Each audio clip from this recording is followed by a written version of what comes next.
दोस्तों, स्वागत है आप सभी का आपके अपने चैनल सिलेक्शन मेंटर पे। आज हम लोग जीके की तीसरी क्लास कर रहे हैं और उम्मीद कर रहे हैं कि आप सभी को ये क्लासेस पसंद आ रही होगी। आप सभी लोग एक पेन और पेपर लेकर बैठ जाइएगा, क्योंकि जितने भी प्रश्न मैं एडिशनल जानकारी दे रहा हूँ वो आप सभी लोग नोट करते रहिएगा। तो हम लोग शुरू करते हैं आज का पहला प्रश्न कि वर्ष 2022 में G20 की बैठक कहाँ संपन्न हुई। ए ऑप्शन है इंडोनेशिया, बी ऑप्शन है भारत, सी ऑप्शन है जापान, डी ऑप्शन है चीन। तब तक आप इंडोनेशिया, जापान, चीन की राजधानी लिखकर बताइएगा। तो वर्ष 2022 में G20 की बैठक जो है वो इंडोनेशिया में संपन्न हुई। कहाँ? इंडोनेशिया में। तो ए ऑप्शन इसका सही हो जाएगा। और जो वर्ष 2023 है, वर्ष 2023 में G20 की बैठक कहाँ होगी? भारत में होगी। कहाँ होगी? भारत में होगी G20 की 2023 में। और भारत में भी किस स्थान पर? जम्मू एंड कश्मीर में। जापान में अभी क्वाड की बैठक हुई है। कहाँ? जापान के टोक्यो में क्वाड की बैठक हुई है। और जो चीन है, चीन के अंदर 14वीं ब्रिक्स बैठक हुई है। कौन सी? जो ब्रिक्स है, ब्रिक्स की बैठक, 14वीं ब्रिक्स की बैठक कहाँ हुई है? आपकी चीन के अंदर हुई है। तो वर्ष 2022 में G20 की बैठक कहाँ संपन्न हुई? तो इस प्रश्न का आंसर सही क्या हो जाएगा? इंडोनेशिया सही हो जाएगा। ठीक है, अगला प्रश्न हम लोग शुरू करते हैं कि भारत की पहली पैरा बैडमिंटन अकादमी कहाँ स्थापित हुई है। तो भारत की पहली बैडमिंटन पैरा अकादमी जो है कहाँ स्थापित हुई है? ए ऑप्शन है मेरठ, बी ऑप्शन है लखनऊ, सी ऑप्शन है वाराणसी और डी ऑप्शन है प्रयागराज। तो भारत की पहली पैरा बैडमिंटन अकादमी जो है वो लखनऊ में स्थापित की गई है। इसका बी ऑप्शन सही हो जाएगा। ठीक है, लखनऊ में स्थापित की गई है। मेरठ में पशुओं के लिए युद्ध स्मारक बनाया गया है। पशुओं, जो युद्ध में जो पशु शहीद हो जाते हैं तो पशुओं के लिए युद्ध स्मारक। और यहाँ पर क्या बनाया गया है? मेजर ध्यानचंद खेल विश्वविद्यालय। मेजर ध्यानचंद खेल विश्वविद्यालय कहाँ पर है? आपका मेरठ के अंदर है। और जो वाराणसी है, वाराणसी में आपके देश का पहला रोपवे,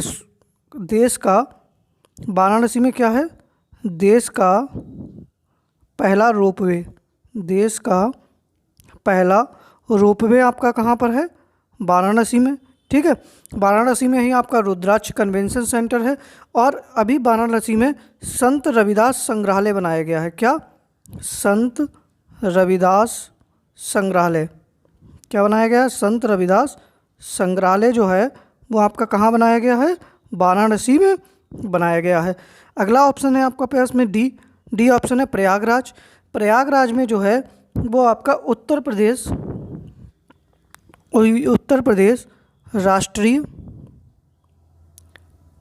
राष्ट्रीय विधि विश्वविद्यालय की स्थापना की जा रही है। विधि विश्वविद्यालय। ठीक है, ये कहाँ पर बनाया जाएगा? आपका प्रयागराज के अंदर बनाया जाएगा।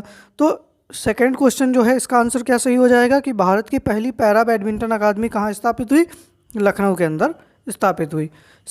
तीसरा प्रश्न है आपके पास में कि गौतम बुद्ध एवं महावीर स्वामी की मुलाकात किस स्थान पर हुई। ए ऑप्शन है कौशाम्बी, बी ऑप्शन है श्रावस्ती, सी ऑप्शन है राजगृह और डी ऑप्शन है सारनाथ। तो गौतम बुद्ध एवं महावीर स्वामी की मुलाकात जो है वो राजगृह में हुई। कहाँ पर? राजगृह में हुई। तो इसका सी ऑप्शन सही हो जाएगा कि राजगृह में गौतम बुद्ध एवं महावीर स्वामी जी की मुलाकात हुई। कौशाम्बी है, कौशाम्बी क्या है? या जैन एवं बौद्ध दोनों धर्म की प्रसिद्ध तीर्थस्थली है। ठीक है, दोनों की प्रसिद्ध तीर्थस्थली है। श्रावस्ती में क्या हुआ था? गौतम बुद्ध जी ने सर्वाधिक उपदेश, ठीक है, गौतम बुद्ध ने सर्वाधिक उपदेश जो थे वो कहाँ दिए थे? श्रावस्ती में दिए थे। ठीक है, सर्वाधिक उपदेश कहाँ दिए थे? श्रावस्ती में दिए थे। और जो आपका सारनाथ है, सारनाथ में सबसे पहले उपदेश दिया था, जिसको क्या कहा गया? प्रथम उपदेश कहाँ दिया था? सारनाथ में। और जिसको क्या कहा गया? धर्म चक्र प्रवर्तन कहा गया। ठीक है, तो गौतम बुद्ध एवं महावीर स्वामी की मुलाकात कहाँ हुई? सी ऑप्शन सही हो जाएगा, राजगृह। ठीक है।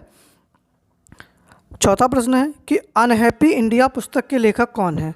तो अनहैप्पी इंडिया पुस्तक के लेखक कौन है? ए ऑप्शन है गांधी जी, बी ऑप्शन है राजा राम मोहन राय, सी ऑप्शन है लाला लाजपत राय और डी ऑप्शन है एनी बेसेंट। तो अनहैप्पी इंडिया पुस्तक के लेखक कौन है? लाला लाजपत राय हैं, इसका सी ऑप्शन सही हो जाएगा।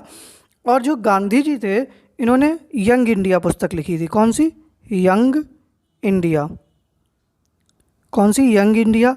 एक इन्होंने हरिजन लिखी थी। कौन सी? हरिजन पत्रिका का संपादन किया था। राजा राम मोहन राय जो थे, उन्होंने संवाद कौमुदी,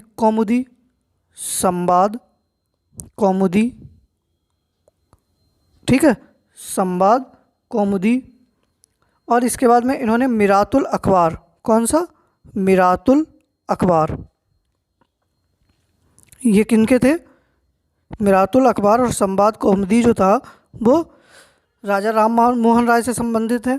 और जो एनी बेसेंट थी, इन्होंने कॉमनवेल पत्रिका का संपादन किया। कौन सा? कॉमनवेल। ठीक है, जो इसकी कॉमनवेल पत्रिका थी, इसका संपादन किसने किया था? एनी बेसेंट ने किया था। आपसे प्रश्न पूछा गया है कि कांग्रेस की पहली महिला अध्यक्ष कौन थी? जो कांग्रेस के अधिवेशन थे, उनमें पहली महिला अध्यक्ष कौन थी? तो एनी बेसेंट ही थी। अच्छा, अनहैप्पी इंडिया पुस्तक के लेखक कौन है? लाला लाजपत राय जी हैं। ठीक है। अगला प्रश्न है आपका कि भारत की पहली कपास मिल कहाँ स्थापित की गई? ए ऑप्शन है आपके पास में श्री रामपुर, बी ऑप्शन है कानपुर, सी ऑप्शन है रिसरा और डी ऑप्शन है फोर्ट ग्लोस्टर। ठीक है। तो भारत की पहली कपास मिल जो है वो आपकी फोर्ट ग्लोस्टर में स्थापित की गई। कहाँ पर? फोर्ट ग्लोस्टर। और ये कहाँ पर है? पश्चिम बंगाल में है। और यह कब स्थापित की गई थी? 1818 ईस्वी में। जो आपका सेकंड ऑप्शन है श्री रामपुर, ए ऑप्शन है श्री रामपुर। श्री रामपुर में फर्स्ट कागज मिल, क्या पहली कागज मिल कहाँ बनाई गई थी? श्री रामपुर में बनाई गई थी। और कब बनाई गई थी? 1812 ईस्वी में। ठीक है। अगला ऑप्शन है इसमें कानपुर। कानपुर में पहली फर्स्ट ऊनी मिल, कौन सी? ऊनी मिल बनाई गई थी। कहाँ पर? कानपुर के अंदर। कब? 1870 ईस्वी में। और जो थर्ड ऑप्शन है आपके पास में रिसरा, रिसरा में सबसे पहला जूट का कारखाना, किसका?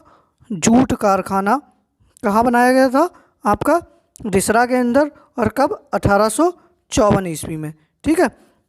तो भारत की पहली कपास मिल कहाँ स्थापित की गई थी? फोर्ट ग्लोस्टर में स्थापित की गई थी। डी ऑप्शन इसका सही हो जाएगा।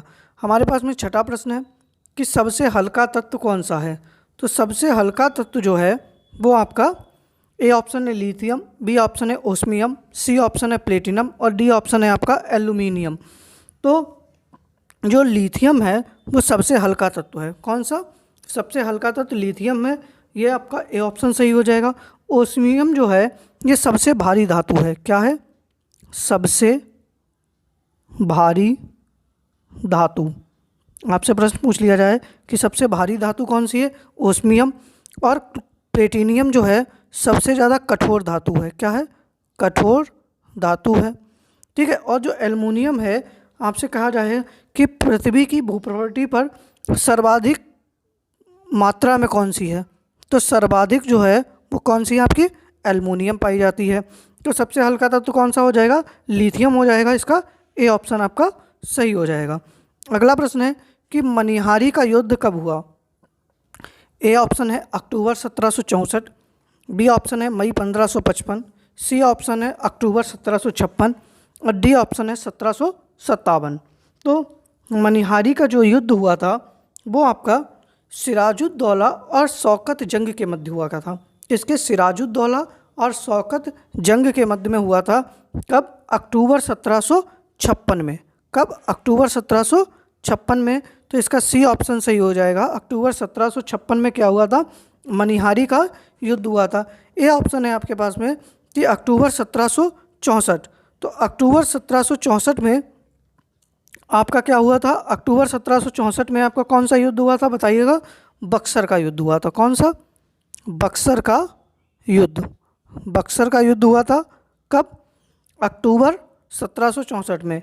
मई 1555 में मच्छीवाड़ा का युद्ध हुआ था। किसका? मच्छीवाड़ा का युद्ध। मच्छीवाड़ा का युद्ध कब हुआ था? मई 1555 में। और जो मच्छीवाड़ा का युद्ध हुआ था वो हुमायूं एवं सिकंदर सूर के मध्य हुआ था। किसके? हुमायूं एवं सिकंदर सूर के मध्य हुआ था। और जो जून 1757 है, इसमें क्या हुआ था? प्लासी का युद्ध हुआ था। किसका? प्लासी का युद्ध हुआ था। कब? जून 1757 में। तो मनिहारी का युद्ध कब हुआ था? ए ऑप्शन आपका सही हो जाएगा, वो सी ऑप्शन सही हो जाएगा, अक्टूबर 1756। सी ऑप्शन सही हो जाएगा, अक्टूबर 1756 में क्या हुआ था? मनिहारी का युद्ध हुआ था। अगला प्रश्न है हमारे पास में 8वां कि धूसर क्रांति संबंधित है। ए ऑप्शन है चमड़ा उत्पादन से, बी ऑप्शन है झींगा या प्याज उत्पादन से, सी ऑप्शन है मत्स्य उत्पादन से, और डी ऑप्शन है आपके पास में उर्वरक उत्पादन से। बताइएगा आप सभी लोग कमेंट बॉक्स में कि धूसर क्रांति किससे संबंधित है, जल्दी जल्दी बताइएगा। तो धूसर क्रांति जो है वो आपका उर्वरक उत्पादन से संबंधित है। किससे? उर्वरक उत्पादन से संबंधित है। इसका डी ऑप्शन सही हो जाएगा। किससे संबंधित है? उर्वरक उत्पादन से संबंधित है। ठीक है। चमड़ा उत्पादन या कोको उत्पादन से कौन सी क्रांति संबंधित है? तो भूरी क्रांति। कौन सी? भूरी क्रांति जो है वो किससे संबंधित है? चमड़ा उत्पादन से। झींगा या प्याज उत्पादन से कौन सी क्रांति संबंधित है? गुलाबी। कौन सी? गुलाबी क्रांति किससे संबंधित है? झींगा या प्याज उत्पादन से। और जो मत्स्य उत्पादन है इससे कौन सी संबंधित है? नीली क्रांति। कौन सी? नीली क्रांति जो है वो मत्स्य उत्पादन से संबंधित है। झींगा या प्याज उत्पादन से कौन सी है? गुलाबी क्रांति। चमड़ा उत्पादन से कौन सी है? भूरी क्रांति। और धूसर क्रांति किससे संबंधित है? उर्वरक उत्पादन से। जल्दी से कमेंट बॉक्स में बताइएगा कि गोल क्रांति किससे संबंधित है, रजत क्रांति किससे संबंधित है, और सुनहरी फाइबर क्रांति किससे संबंधित है। कमेंट बॉक्स में आप लोग तुरंत उत्तर बताइएगा। तब तक हम अगले प्रश्न पे पहुंचते हैं कि सिंधु सभ्यता का स्थल रंगपुर किस नदी के किनारे स्थित था? सिंधु सभ्यता का स्थल जो रंगपुर था वो किस नदी के किनारे स्थित था? तो सबसे पहले तो आप ये बताइएगा कि रंगपुर जो था उसकी खोज किसने की थी? तो रंगपुर की खोज किसने की थी? S.R. राव ने।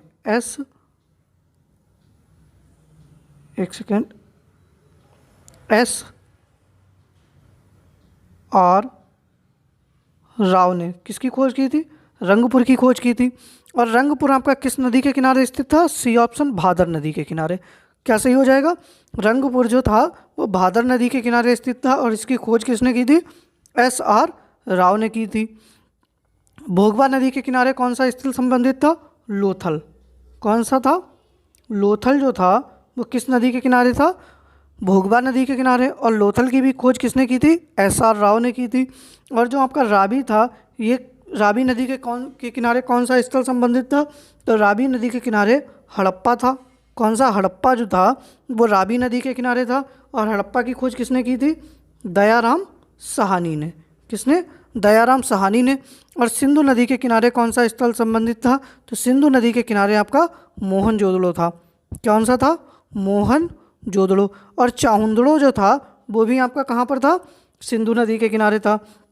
और जो मोहनजोदड़ो था इसकी खोज किसने की थी? राखल दास बनर्जी ने।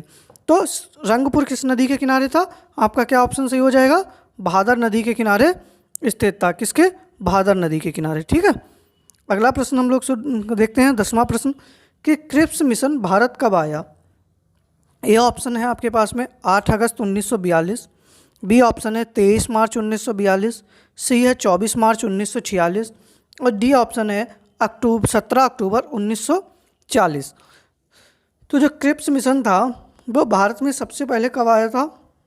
23 मार्च 1942 को। कब आया था? 23 मार्च 1942 को भारत में क्रिप्स मिशन आया था। तो इसका बी ऑप्शन सही हो जाएगा। ए ऑप्शन है आपके पास में 8 अगस्त 1942। तो 8 अगस्त 1942 को क्या हुआ था? भारत छोड़ो आंदोलन। क्या हुआ था? भारत छोड़ो आंदोलन।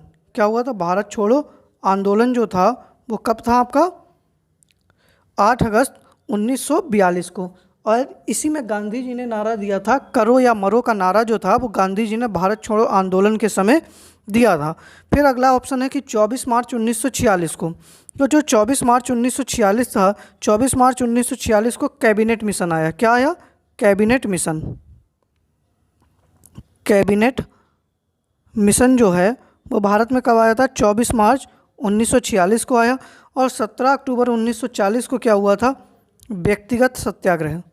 व्यक्तिगत सत्याग्रह, ठीक है। तो व्यक्तिगत सत्याग्रह आपका कब हुआ था? 17 अक्टूबर 1940 को। 8 अगस्त 1942 को आपका भारत छोड़ो आंदोलन आया। 23 मार्च 1942 को क्रिप्स मिशन, 24 मार्च 1946 को कैबिनेट मिशन और 17 अक्टूबर 1940 को व्यक्तिगत सत्याग्रह। अगला प्रश्न है आपके पास में कि ब्राह्मणों पर सर्वप्रथम जजिया कर किसने लगाया?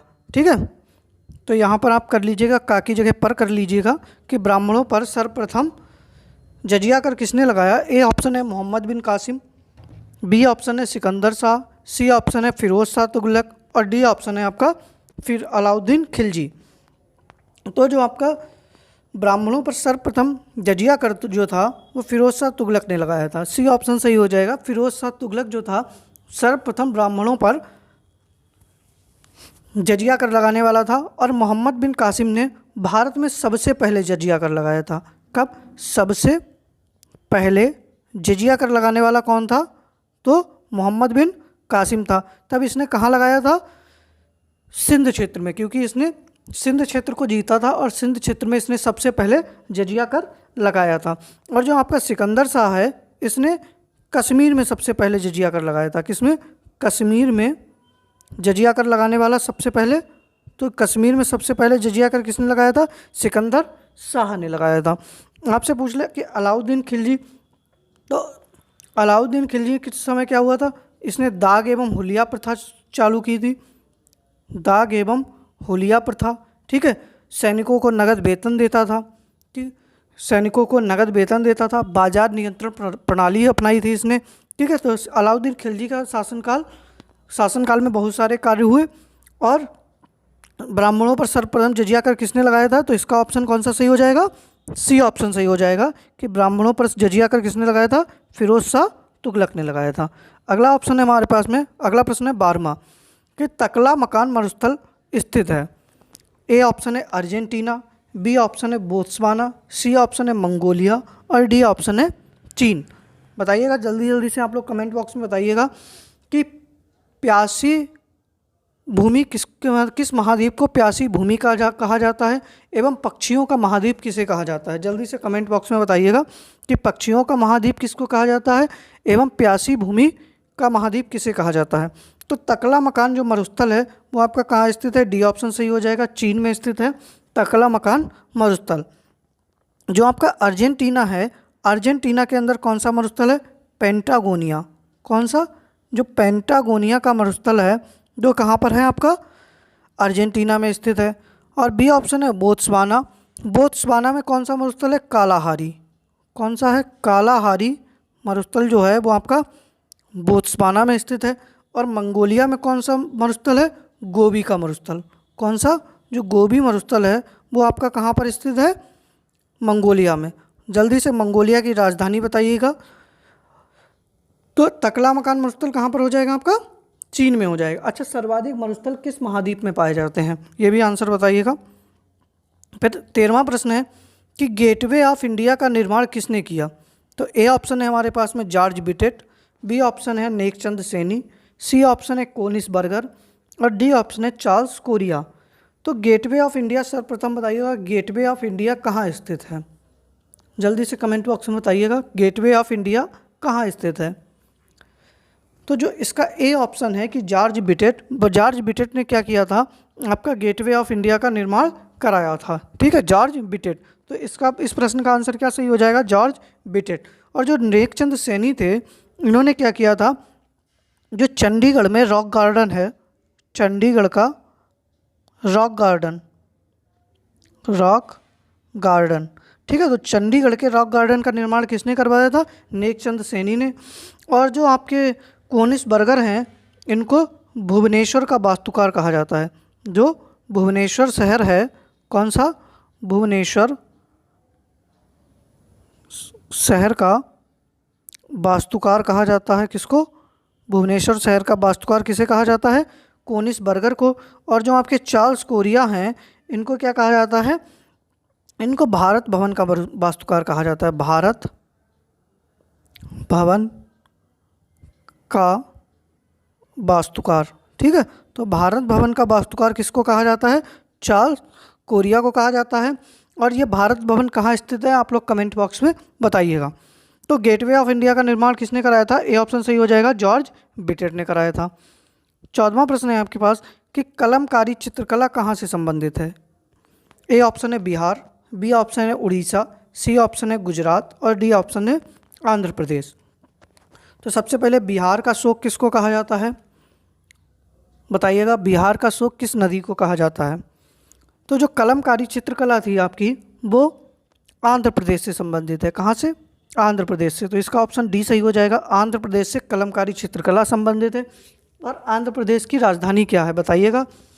और मैंने आज सुबह ही आपको करंट में एक बंदरगाह पढ़ाया था आंध्र प्रदेश के अंदर, जिसकी आधारशिला रखी गई है। आप लोग सभी लोग उसका नाम बताइएगा कि आंध्र प्रदेश में किस बंदरगाह की नींव रखी गई है। और जो आपका बिहार है, बिहार किस चित्रकला के लिए फेमस है? मधुबनी। किसके लिए? मधुबनी चित्रकला जो है वो कहाँ की है? बिहार की है। और जो आपका उड़ीसा है, उड़ीसा में आपकी पिथौरा चित्रकला है। कौन सी? पिथौरा। पिथौरा चित्रकला आपकी कहाँ से संबंधित है? उड़ीसा। और जो गुजरात है, गुजरात में आपकी चित्रकला है पत्ता चित्रा। कौन सी है?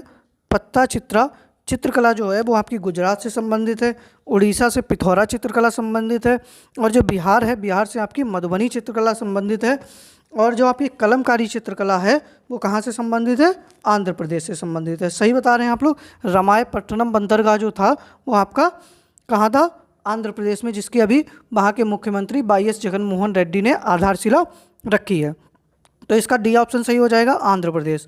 अगला प्रश्न है कि कर्क रेखा निम्न में से किस राज्य से होकर नहीं गुजरती है?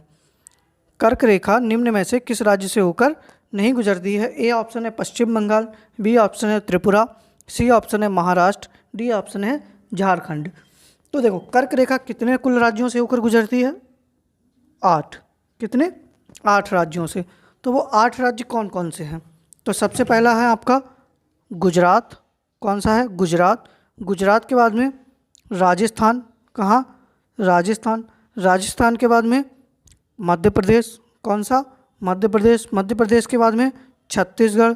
छत्तीसगढ़ के बाद में झारखंड। झारखंड के बाद में आपका वेस्ट बंगाल।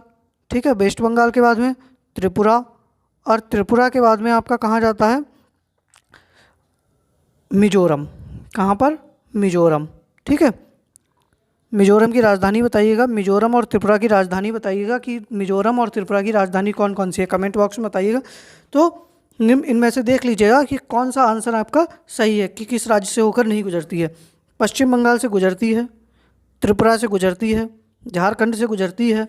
तो कौन सा ऑप्शन गलत हो जाएगा इसमें?